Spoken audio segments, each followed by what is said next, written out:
Hello everyone, my name is Michael Hughes and I am the TASL coordinator. And so today I'm going to be talking to you about the new TASL Recertification Principal, AP, and Supervisor Academies. We're going to kind of go through why you're having to complete these requirements, and then we're going to go into exactly what is required of you and then additional information as well. So just a quick breakdown of the educator licensure team. You can see that our Senior Director of Licensure is Ms. Taylor Reed, and then under her are the three categories: the Director of Licensure, the Licensed Program Manager, and then myself, the TASL Coordinator, and that the TASL Academy falls under the educator licensure team. So like I said, we're going to be looking at state statute requirements. We're going to be looking at some exceptions, any corrections that need to be made, the general overview, and then guidance on completion of the academy. So state statute details that an administrator or supervisor in a TASL mandated role must complete the Administrator Academy once every 5 years.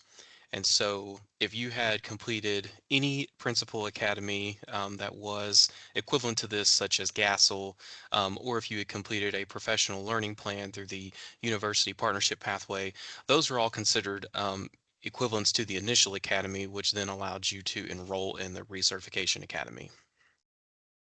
Instructional leaders who are marked as TASL exempt will continue to be exempt from this requirement. So if you meet TASL exemption, you will not be required to complete the academy.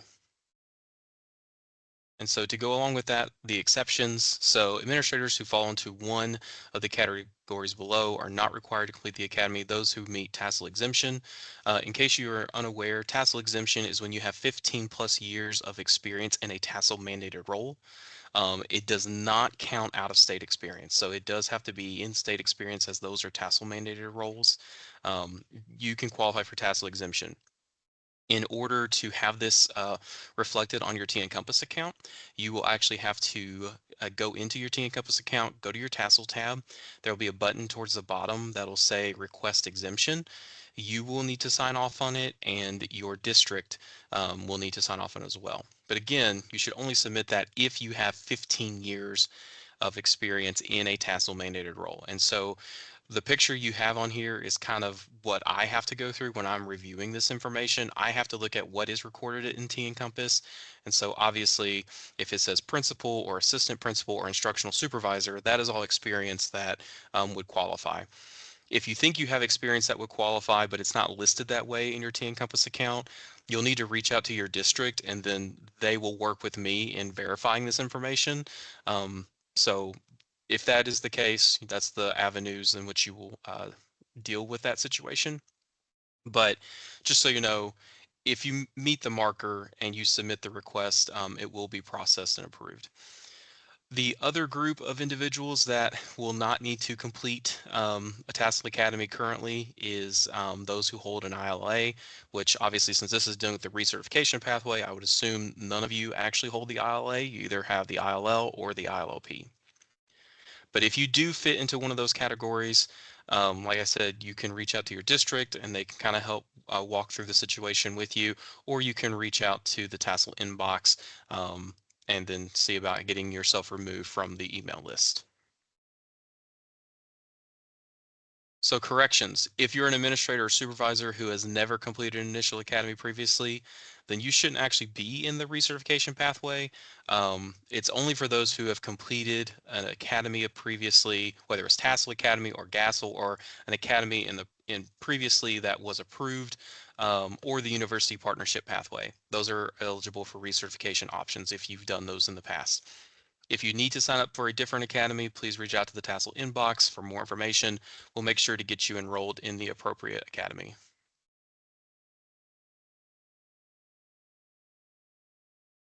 The general overview completion of the TASL Academy. So just kind of looking at on a high level, what is expected here. Like I said, administrators are expected to complete the TASL Academy once every 5 years.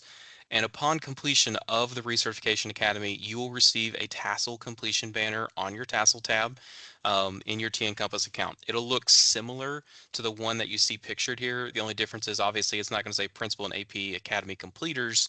It'll say Recertification Principal if you're in that academy, or Recertification Supervisor for the 2024-2025 school year. You will not have to provide documentation for a problem of practice form. This is more of like an older requirement that was needed in years past, but it will not be needed here for the recertification pathway. So this academy, these academies, whether it's principal, AP, or supervisor, they will be completed all in the Teach All system. So each enrollee will complete 2 courses within the Teach All system. Um, it doesn't matter which academy you're rolled into, whether it's the Principal AP Recertification Academy or the Supervisor Recertification Academy. There is one course that is labeled as both. And you should see it indicated here. It says Principal and Supervisor TASL Recertification course. That is technically course 1 for both academies. Course 2 is where it's going to be a little bit different. There will be a course that will be designated solely as Principal TASL Recertification Academy, and then a course designated solely as Supervisor Recertification Academy. I have provided these links to you in the email based on what academy you enrolled in. So you're not going to have to figure out which academies you need to enroll in and which ones you don't. So you should have the links to the 2 that you need to complete, but you will need to complete them in order. So you will need to complete the academy or the course that is labeled as Principal, AP, and Supervisor recertification first, and then you will complete the second course, which is specifically aligned to your position. Just so you know, and we'll go into more detail about this towards the end, course progress there will be audits of this. They'll be conducted periodically just to kind of see where you're at. But the idea behind this academy is to allow you to complete it at your own pace. It is fully asynchronous. And so each course will be broken into a series of modules. So if you look here at the picture, you'll see you see the title, and then you see like a little drop down arrow. When you click on it, it'll actually show you each individual module that you'll be completing for that course. When you log into your account, it will show you what courses you are currently enrolled in at the home screen, and you'll need to click on the appropriate course. You should see a progress bar. It'll have a percentage on it on how much you have completed. And then it'll also show you once you have completed a module in that course, it will mark it as completed, therefore obviously indicating that that module has been done. When you have completed an entire course, it will award you a certificate of completion for that course. So you will get technically 2 certificates of completion for your TASL Academy. The first one is obviously from course 1 that both the principal APs and supervisors do.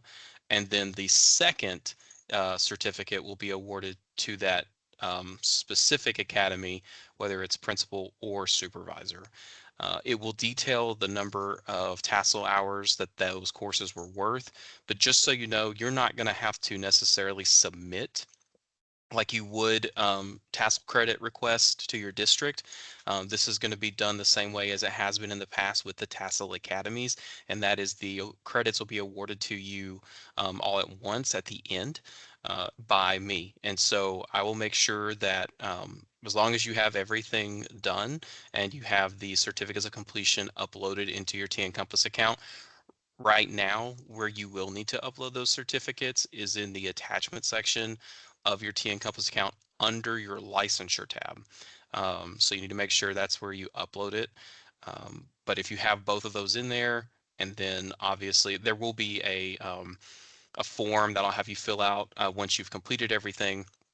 But once I have those 3 things in place, at the end of when this academy closes in the month of December, I will be awarding the banners that we talked about and then the 7 TASL credits. So I just want to make sure that everyone's fully aware the recertification pathway is worth 7 TASL credits. So it is a little bit different than the initial. Upon completion of the course, like I said, it's will be provided. And like it says best practices to upload this into the attachment section. I will need it to be uploaded there just so that I can verify everything to have the credits awarded to you, because I'll have to do a batch upload of all the TASL credits, the 7 that each of you would be awarded upon completion of the recertification pathway. So office hours. There are going to be office hours opportunities every few weeks for administrators with questions about the TASL Academy. I want to make sure that I'm fully transparent about this. The office hours are not just for the recertification. They are also going to be open to the initial Academy participants as well. And so it is literally designed to be a come and go process. You can come to the office hours. It is not mandatory. You do not have to be there. But if you have a question that you would like to ask me, you can attend the office hours. You can ask your question. And once you get your response, then you are obviously free to go. So I don't want you to feel like you have to attend.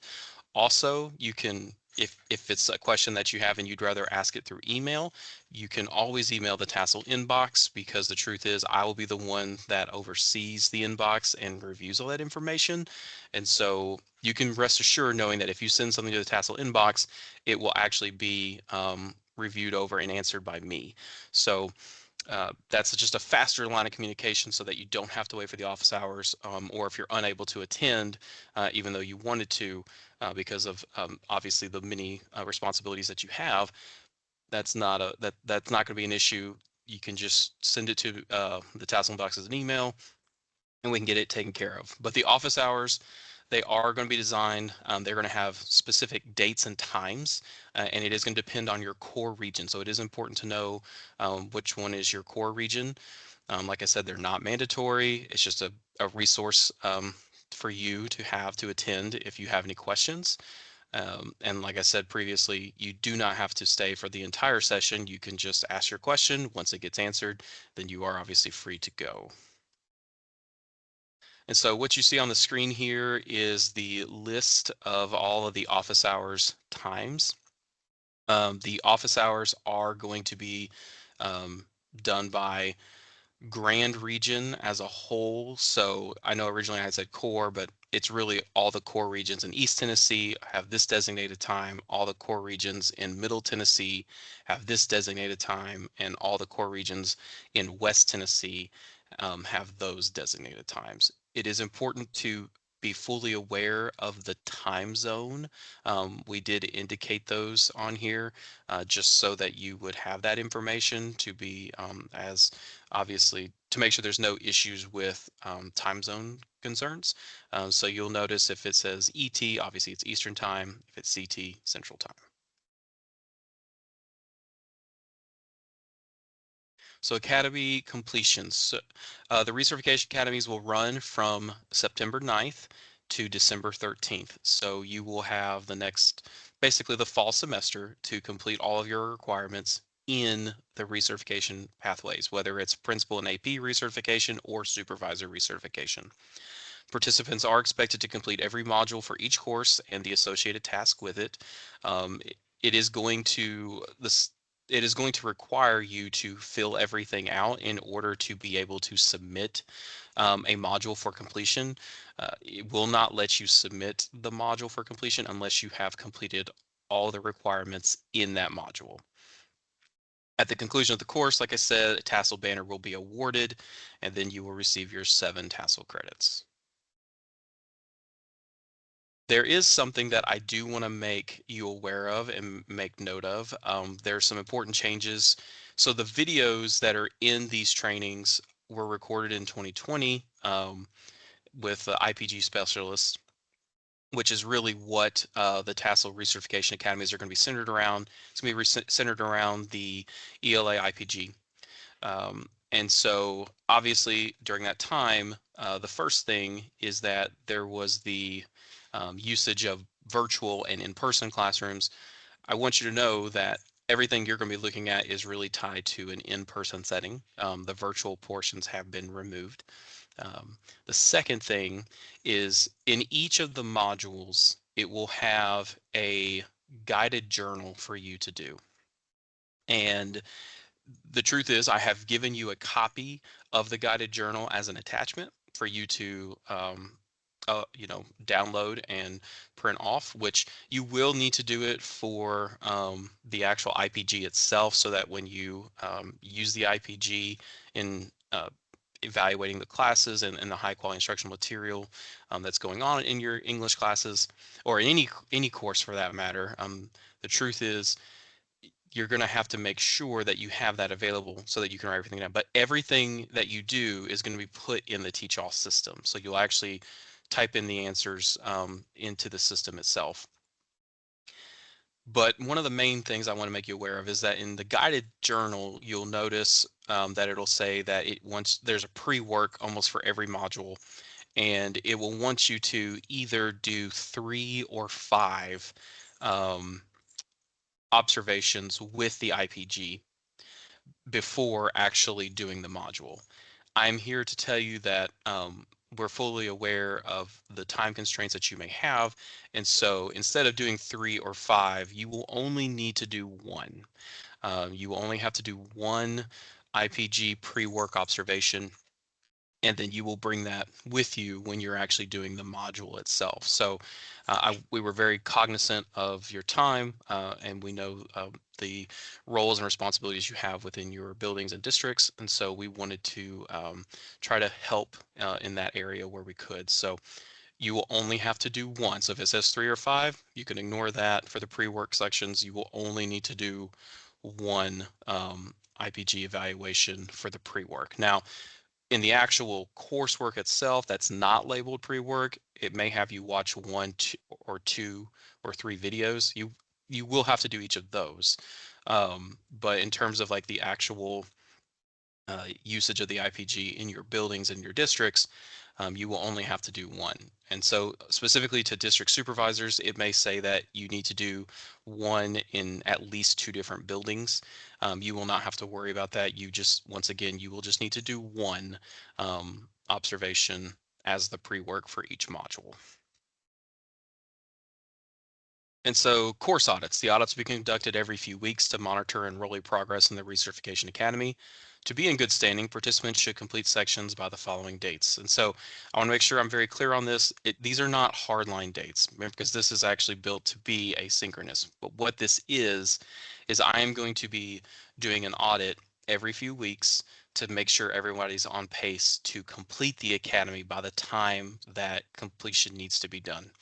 And so when I do the first audit, which will be after September 30th, I will be looking to see how many people have gotten done modules 1 and 2. And that's all, basically that's all of course 1. So course 1 only has 2 modules in it. The first module is really just about detailing how to use the system, teach all, and the second module is actually the first module of the actual content itself. So all of course 1 will be audited after September 30th. All, all of modules 3 and 4, which are in course 2, those will be audited after November 4th. And then the last 2, modules 5 and 6, I will do an audit right after December 6th, mostly solely because the course will close on December 13th. So the recertification pathways will be completely required to be done by the 13th, because the modules will be closed and I will begin the process of awarding the awarding the TASL credits and then the banners in the TN Compass accounts. So again, this is really meant to be just a check to make sure that we're all working towards getting this completed, so that everything is obviously, or everyone is going to be in compliance with state statute. You are more than welcome to move ahead of schedule.